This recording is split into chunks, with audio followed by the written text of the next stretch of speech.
Hello. My name's Frank Delaney. Retired Marine, 63. And last week, a kid on base, barely old enough to shave, called me Grandpa in front of the whole unit, and laughed. Not once. Not nervously. Like he meant it. They didn't hand me a weapon. They handed me a clipboard. Told me to observe. One even asked if I remembered how to fire a rifle. You ever been humiliated so quietly? It echoed for hours? I sat on the sidelines while they played war, treating me like a museum piece. But here's the thing about ghosts. Sometimes they shoot back. They thought I was done. They thought wrong. Before we start. You ever have to remind people who you used to be? Ellipsis. I never thought I'd come back here. Not because of bad memories. Not because I was too old. But because I knew, once I walked through that gate, what I believed in might not survive what I'd see. It was Monday morning. Late October. Dry light filtered through the branches behind my porch. Phone rang. Unknown number. I let it buzz twice before I picked up. This is Staff Lieutenant Danvers calling from Camp Redstone. We're organizing a field leadership week. Marines in training. We'd like you to come down, 3 days. No pressure. Just show them what real looked like. Real. That word landed heavier than he probably meant it.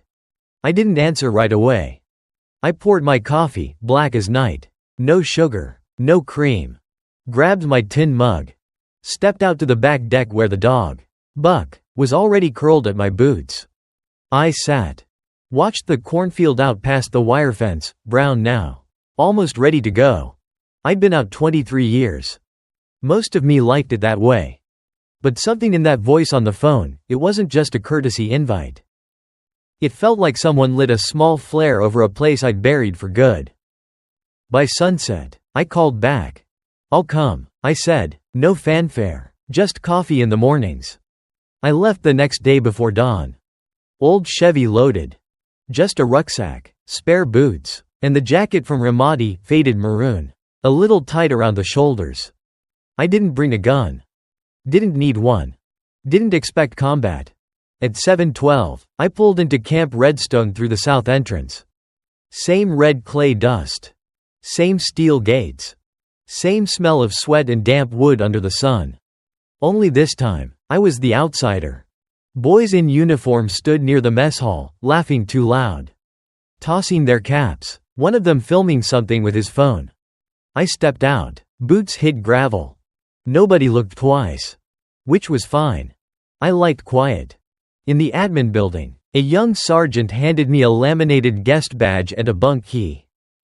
Barracks 4, bottom row, chows at 1200. You're on observer status for now.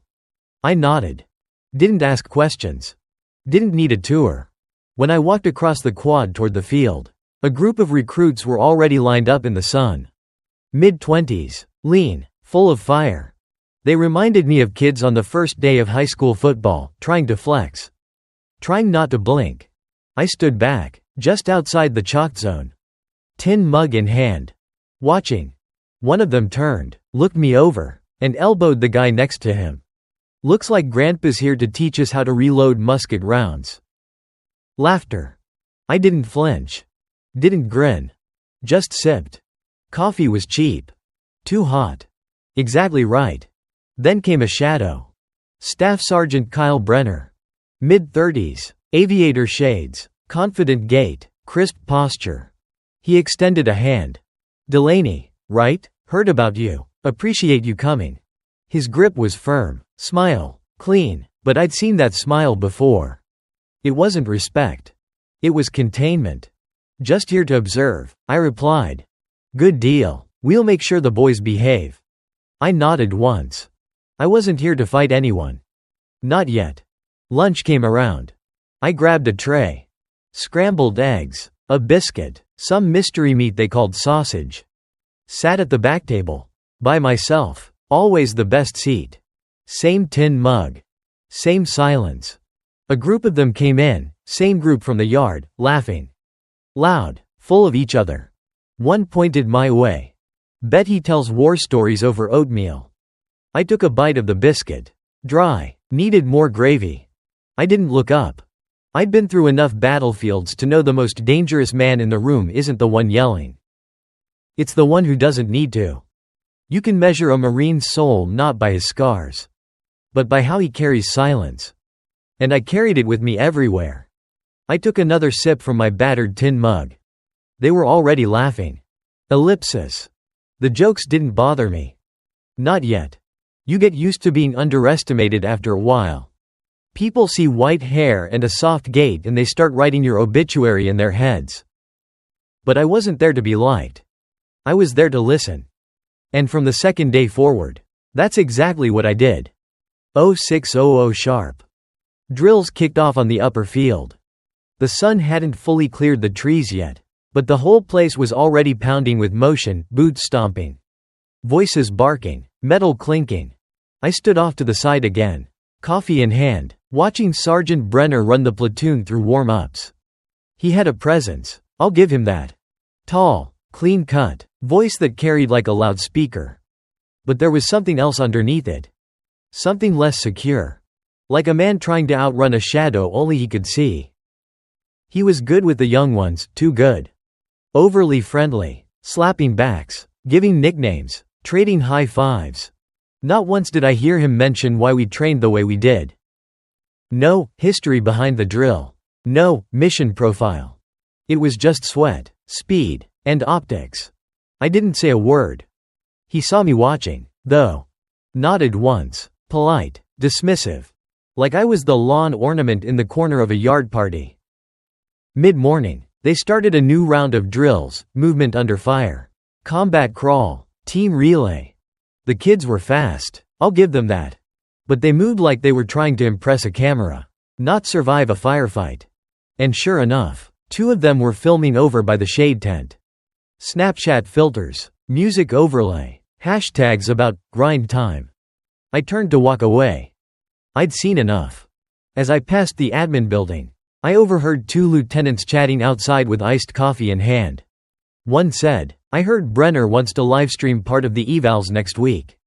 Says it'll help recruiting."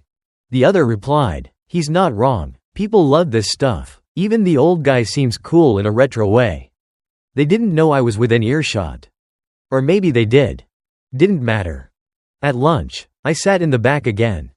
Same seat. Same mug, same silence. Except this time, one of the younger recruits, tall, lean, maybe 20, walked past my table with a full tray and paused. He looked at me, smiled, and said, "Sir, they say you used to run this place." I looked up. Took a sip. "I didn't run it," I said. "I served here. There's a difference." He nodded, confused, and walked off.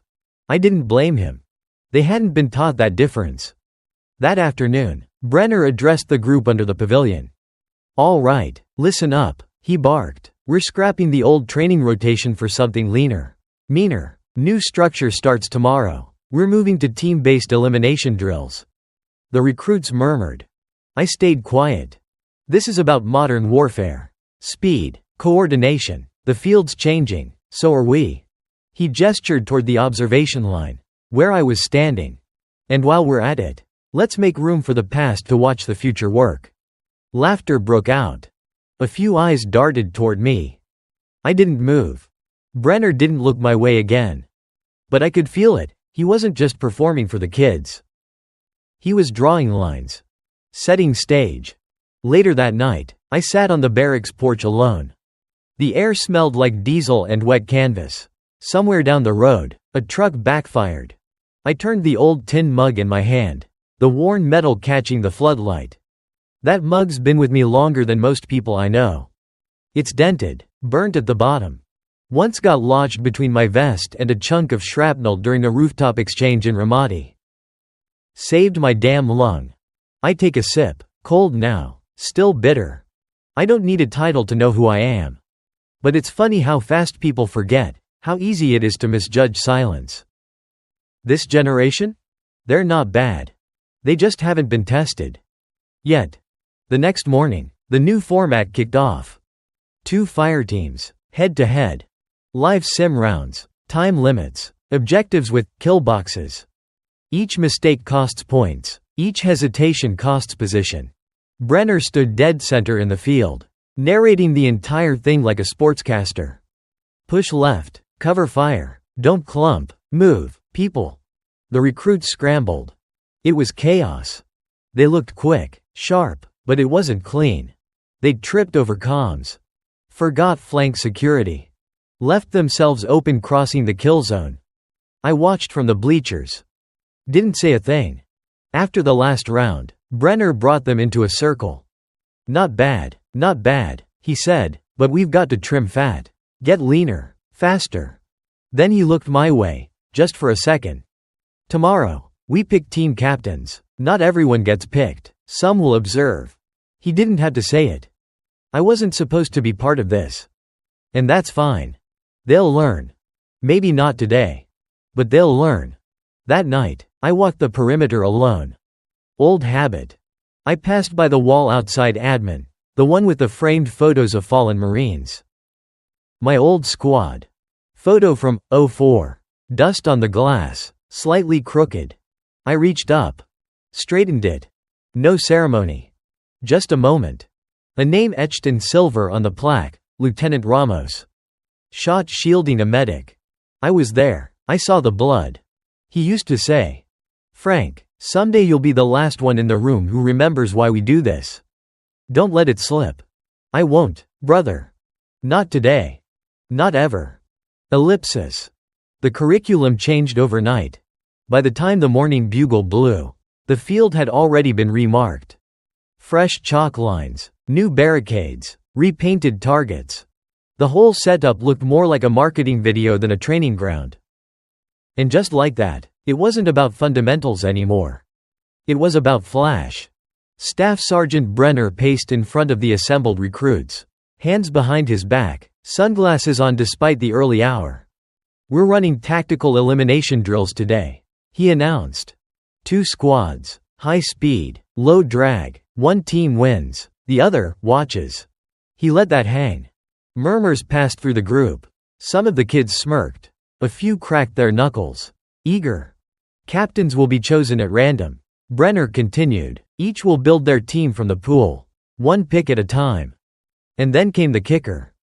"Observers will sit out of the exercise entirely. That includes our guest today." He didn't look at me. But every head turned. I didn't blink. I just took a seat on the old bench behind the line. Tin mug in hand, still half full. Team selection began. 2 recruits, both full of bravado and Red Bull, were named captains. One was the same kid who'd called me grandpa. The other, a kid from Texas with sleeve tattoos and a tendency to talk too loud. They picked quickly. Big guys, loud guys, fast runners, the cool ones. One by one, names were called, shoulders clapped, weapons handed out. My name never came up. Of course it didn't. Near the end, one of the captains turned toward Brenner and asked, loud enough for everyone to hear, "Hey Sarge, we allowed to draft non-combatants?" Laughter. Brenner cracked a grin. "He's off limits. Historical display." More laughter. I didn't move. But something inside me did. Not anger. Not even pride. It was something colder. Like an engine starting in the background after sitting silent too long. The exercise began. 2 squads. Objective: retrieve the flag. Eliminate opposition. Extract without leaving anyone behind. Brenner whistled sharp. Game on. At first, it was just noise. Yelling. Gravel crunching. Paintball rounds snapping against plastic shields. Then came the problems. One team failed to cover its left flank. The other left a man behind during the push. Both forgot perimeter protocol on retreat. And then it got worse. A recruit misread his line of fire. Shot a burst just inches from his teammate's hip. Real gear, real risk. I saw it before it happened. Tried to stand, but it was too late. The whistle blew again. Chaos turned to silence. Brenner stormed in, voice hard. "What the hell was that? You trying to take out your own man? You think this is Call of Duty?" The recruit, red-faced, tried to explain. I thought he'd moved." "You thought wrong." I stood now, quiet. Everyone saw me rise. But no one said anything. Brenner's voice dropped. "Back in formation. We'll reset in 20. He turned and saw me walking toward the field. Paused. "You got something to add, Delaney?" I shook my head. "No, I've seen enough." Later that afternoon, I was back at the mess hall. Same table, same seat, same mug. The recruits filtered in, chattering lower than usual. I caught snippets. Almost clipped Eric. That old guy saw it coming before we did. Maybe he's not just a mascot. I didn't need to hear it. I'd already felt the shift. They still didn't know who I was. But now, they wanted to. That evening, Brenner called a last-minute meeting. "All right," he said, "tomorrow we raise the stakes." He pulled a tarp off a case beside him. Inside, standard issue M16A4s, modified for SM munitions. The air changed. Even the cocky ones went quiet. "We're moving to full speed. Live sim engagements, tactical isolation, real conditions, real decisions." He looked around. "Everyone participates." Someone asked, "What about Delaney?" Brenner didn't hesitate. "He observes. Same as before." I leaned forward slightly. Still seated, still calm. "Any reason I can't join?" I asked. A few heads turned sharply. "You'd think I just asked to fly a helicopter." Brenner raised an eyebrow. "You sure you're up for that?" I held his gaze. Took a slow sip of coffee. "You've been talking about speed and decisions. I figure that applies to everyone." He smiled. "But it wasn't warm. It's your funeral." That night, I sat outside the barracks again.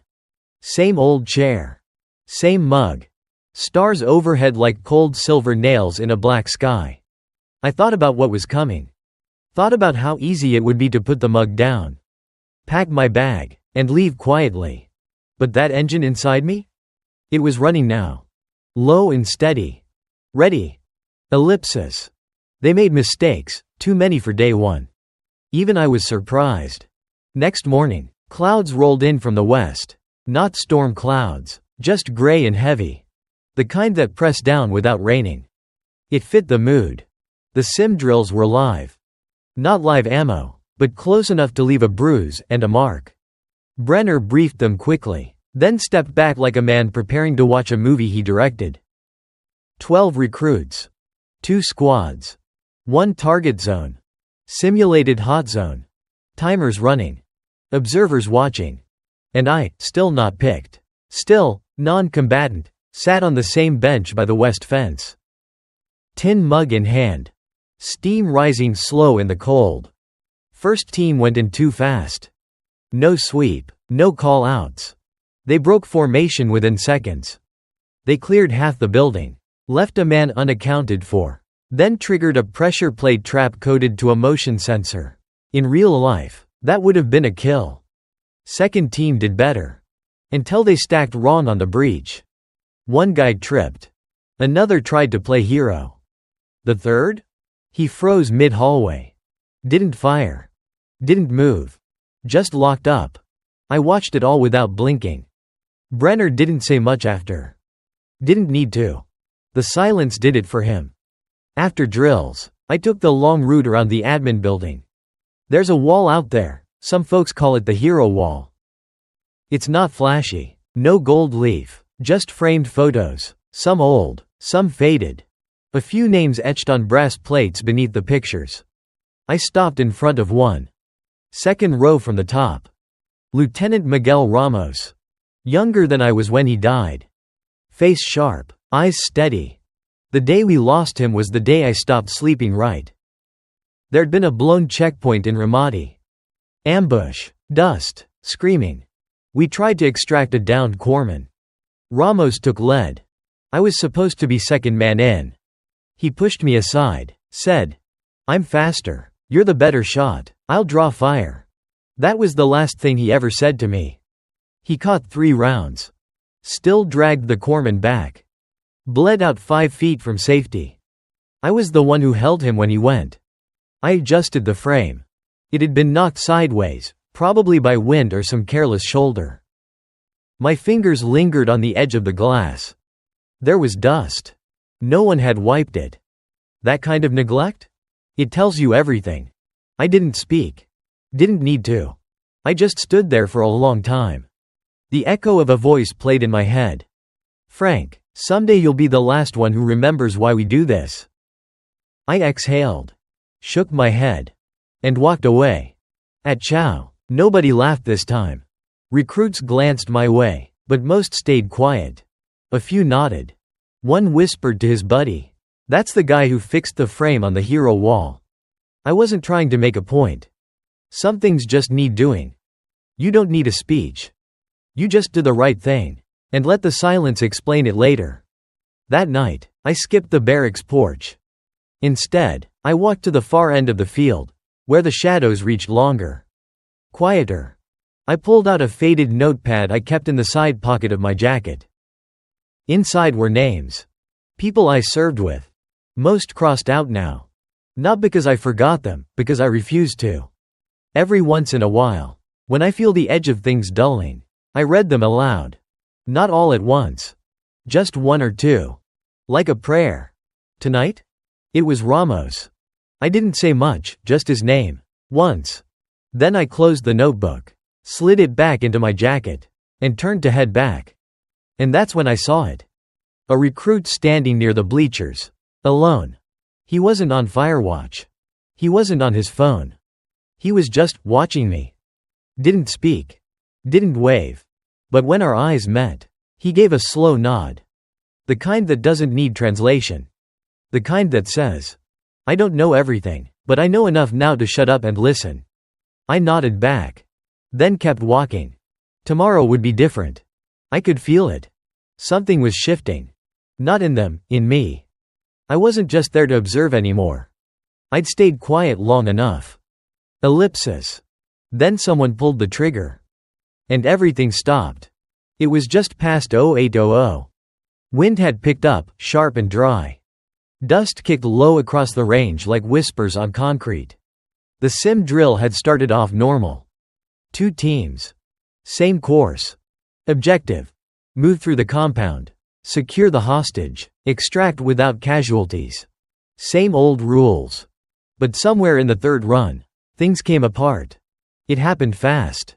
One recruit, new kid. Nervous, misread a flank command. He pivoted too wide. Fingers still on the trigger. The barrel swept right, past the no-fire zone. And cracked off a round that should have been paint. But wasn't. Everyone heard it. The snap wasn't foam. It was live. Somehow, a live round had been chambered. Maybe a misload. Maybe someone forgot to check. Doesn't matter. The round zipped past another recruit's hip, so close it burned the fabric of his sleeve. He dropped. Everyone froze. Nobody moved. Nobody spoke. Brenner's face turned white, then red. "Cease fire! Cease fire!" Screams followed, not panic, confusion. Questions, yelling. Is he hit? I thought these were sim only. What the hell was that? I stood up from the bleachers. My mug hit the bench with a soft thunk. Walked toward the field. Didn't rush, didn't shout. Just walked. The injured recruit was already back on his feet. No blood, just shaken. But the line had been crossed. Hard. Brenner pushed through the circle of stunned bodies. Hands in the air. We're fine. False alarm. It was just a round from yesterday. Someone didn't clear it right. He glanced around, avoiding eye contact. It was damage control. Too little. Too late. I stepped up to the group. Didn't say a word. Just raised one hand, open palm. Fingers firm. A signal. The kind of signal every real Marine knows. The universal hold. They all went still. Even Brenner. I scanned the group. The recruit who fired was crying silently. The others looked like ghosts, replaying what could have happened. I spoke low. This isn't a game. It never was. No one answered. No one dared. Later that day, no more drills were run. The field stayed quiet. Brenner disappeared into admin, probably to file reports, run interference, cover tracks. The rest of the recruits sat outside the barracks, unusually still. I stayed at the far end, watching. One of them, Same kid who called me grandpa on day one walked over. Not cocky this time. Not smirking. "Sir," he said, voice low, "I just wanted to say, thanks for stepping in." I nodded. Didn't need a thank you. Didn't want one. He stood there a second longer. Then asked, "Were you ever in a situation like that, for real?" I looked at him. Not hard. Not soft. Just honest. Yes. He waited for more. I didn't give it. Some things you don't unbox in broad daylight. He got that. He stepped back, then saluted, clumsy, but sincere, and walked away. That night, the air was different. No jokes. No whispers. Respect doesn't always arrive with ceremony. Sometimes, it just settles into the room and stays. I sat outside the mess hall. Same mug in hand. Same stars overhead. But now, when I looked at the recruits, I didn't see boys playing dress up. I saw young men staring into something bigger than them. And I remembered what that felt like. That moment when the uniform becomes more than fabric. When the weight of it finally lands. When you stop looking for permission to lead. And start earning it from the way you stand still in chaos. I didn't say much the rest of the evening. Didn't need to. But inside, I felt it. A shift. The silence wasn't mine anymore. Now, it was theirs. And they were starting to understand what it meant. Ellipsis. He laughed too loud. That was his last mistake. Next morning, the sun was brutal, barely 0700 and already climbing like it had something to prove. I was early. Sat on the same bench. Same mug. Same silence. But something in the air had shifted. The recruits moved different. Not slower. Not faster. Just more aware. Like they'd finally figured out someone was watching. And it mattered. Staff Sergeant Brenner showed up late. Sunglasses on, coffee in hand. Swagger intact. But the way he scanned the field told me he felt it too. Respect moves without sound. It's like heat, you only notice it when it's missing, or when it's burning through your shirt. He gathered everyone at the line. "All right, listen up. Today's our final drill, full range sim. Full engagement, real-time comms, 2 objectives." He took a sip of coffee. Then looked toward me. "And since we're trying to keep things inclusive, our guest wants in." Recruits looked at me. Some nodded. 1 or 2 smiled. Brenner wasn't done. "But before we play games, I want to clarify a few things." He walked over slowly, boots crunching gravel. Stopped a few feet in front of me. Voice casual. Volume calculated. "Sir, I'm all for honoring the past. I respect the service, but there's a reason things evolve. This ain't 2004 anymore." I didn't answer. He grinned. "You think you can keep up? That's your call, but let's not pretend vintage makes you invincible." He paused for effect. Then laughed. Loud. Sharp. Forced. And the kids laughed with him. A few. Not all. That mattered. I stood. Not fast. Not aggressive. Just stood. Walked to the equipment rack. Picked up one of the rifles, cold. Balanced. Checked the chamber. Safety on. Turned to Brenner. "1 run," I said. 12 targets. 30 seconds. Silence. He blinked. "You want to do the full course?" "No," I said. "I want all 12 on the long line. Left to right. Standard stance. No rests. Timed." Now everyone turned to look. He chuckled again. "Sir, with all due respect, this isn't a retirement stunt." "Time it," I said. A kid to my right whispered. "He's serious." Brenner hesitated. Then shrugged. "All right, set him up." They scrambled to place 12 pop-up targets along the berm, spaced 15 feet apart. Each one set to full height. Each one calibrated to drop with a hit to center mass. I walked to the mark. Checked footing. Rolled my shoulders once. The rifle felt lighter than I remembered. Maybe my hands had just been heavier all these years. A wind passed across the field, soft. Dry. Neutral. No one spoke. Someone behind me called out. "Shooter ready." I nodded once. A tone beeped. I moved. Not rushed. Not panicked. Just clean. One shot, pop. Shift, pop. Step, pop. Each target dropped like clockwork. The sound of brass hitting gravel behind me like a slow metronome. 12 targets. 12 shots. 28 seconds. I lowered the rifle. The last shell rolled to a stop at my boot. I stepped back, handed the weapon to the stunned kid next to me, and returned to my bench. Didn't smile. Didn't speak. Brenner didn't move. One recruit whispered, "Holy hell." Another said, "He didn't miss." A third added, "He didn't blink."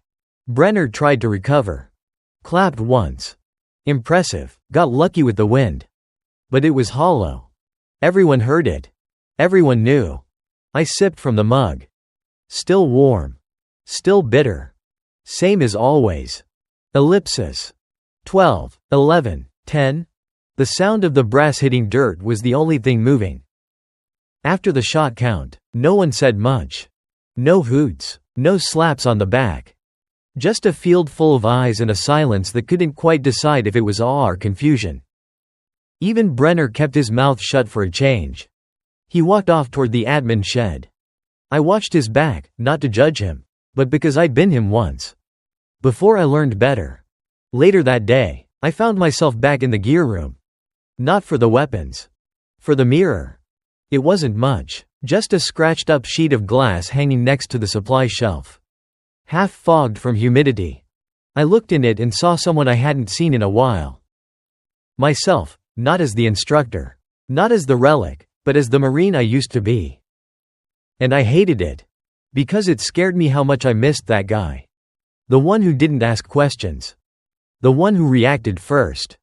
The one who survived things that should have killed him. And buried the ones who didn't. Back on the range, the recruits were in small clusters. They kept glancing over, some out of respect, others out of curiosity. But one stayed behind. The quiet one. Name tag read, Haley. He was the last pick 2 days ago. Never spoke much. Didn't strut like the others. He walked up with a notebook in hand. "Sir," he said, "could I ask you something?" I nodded. "Those 12 shots, was that muscle memory, or did you see them before you pulled?" I looked at him. Smart question. Not the kind you learn from a manual. "Both," I said. "Muscle pulls the trigger, but the brain pulls the sightline." He wrote it down. I watched his hands, steady. Deliberate. Kid had something. Not flash, not speed, but clarity. Before he left, he looked back. "Sir," he said again, "do you think someone can learn that kind of sightline? Or do you have to earn it the hard way?" I answered without pause. "You earn it either way. The hard way's just quicker." He didn't write that down. He just nodded and walked off.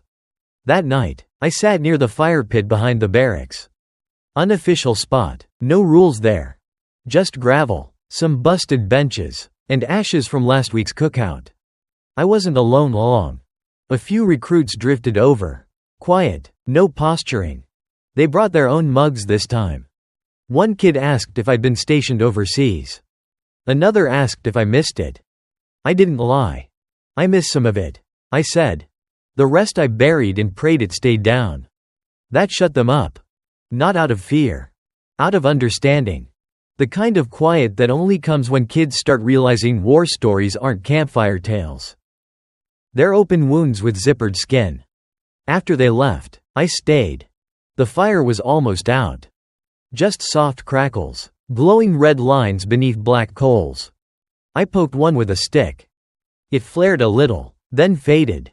That's when I heard footsteps. Heavy ones. Turned. It was Brenner. He didn't sit. Just stood on the other side of the pit, hands in pockets. We stayed like that a minute. Then he said, "You embarrassed me today." I didn't move. "But," he added, "you reminded me why I wanted to wear this uniform in the first place." He looked up. I've been so focused on being in charge, I forgot what it meant to be responsible. He didn't wait for a reply. Just turned and left. But before he did, he paused once. That was a hell of a shot. "Delaney." I didn't answer. Didn't need to. The fire said enough. It always does. Ellipsis. The call came in just after dawn. And it wasn't about training anymore. I was halfway through lacing my boots when the knock hit the door. Sharp, quick, the kind that doesn't wait. Opened it to find the base runner. Kid couldn't have been more than 22. "Sir," he said, out of breath, "they need you at comms. Something came down from ops. It's not a drill." I didn't ask. Didn't hesitate. Tossed on my jacket, grabbed my cap, and followed him into the cold morning air. The hallway outside comms smelled like coffee and tension. Inside, screens blinked, radios crackled. Brenner was already there, arms crossed, jaw tight. He looked at me and nodded.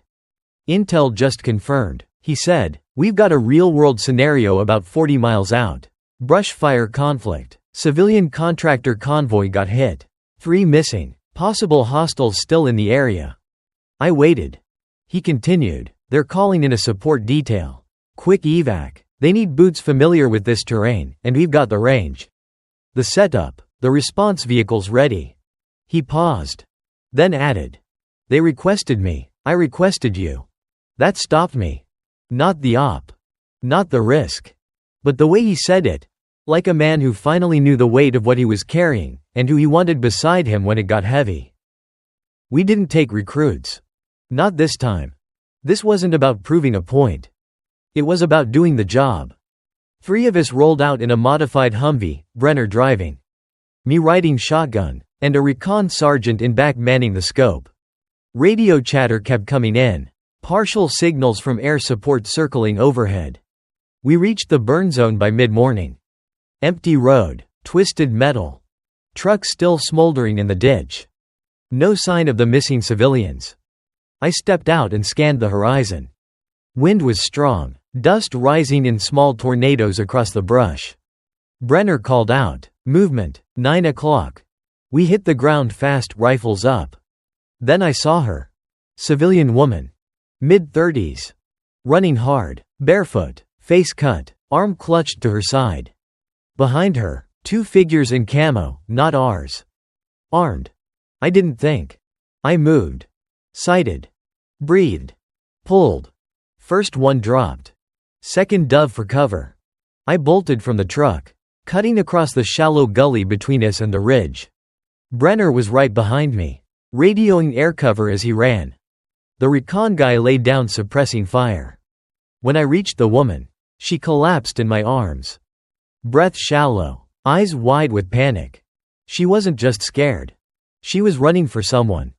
"There's a kid," she gasped. "They grabbed my son. He's just 10. He's still in the shack." I looked up. Saw the low-slung building behind the tree line. I looked at Brenner. No words. Just a nod. We cleared it together.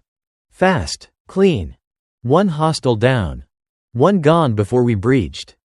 Inside, we found the boy, small, shaking, curled under an overturned table. I carried him out myself. Didn't say a thing. Didn't have to. He wrapped his arms around my neck and buried his face into the crook of my shoulder like I'd known him my whole life. Back at base, the medics took them. I watched from a distance, mud on my boots, sweat drying down my back. Brenner stood beside me.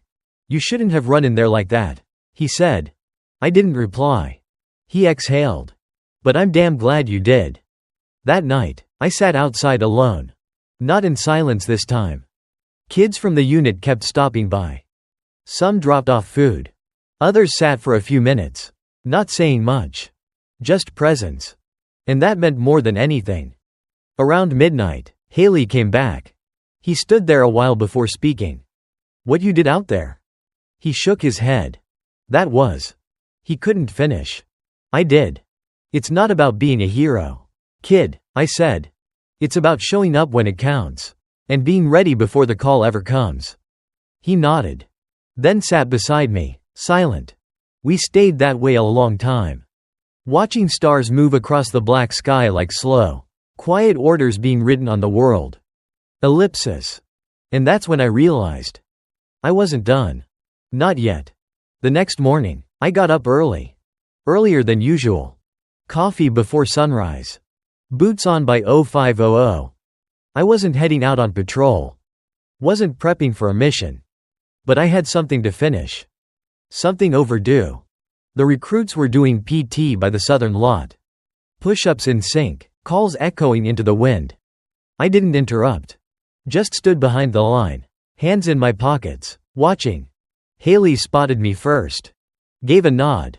Then another turned. Then another. And suddenly they were all facing me. At attention, sweat rolling, backs straight. I didn't speak. Just walked the line. Looking at each of them, not for polish. Not for posture. For presence. They weren't boys anymore. Not all the way. But enough of them had found that first glimpse of who they could be if they didn't quit. And that was enough. I stepped in front of them and said one thing. When the call comes, whether it's real or just life, don't flinch. That was it. No speech. No salute. Just truth. And they received it. Like it mattered. Because it did. A few hours later, I found myself back at my locker.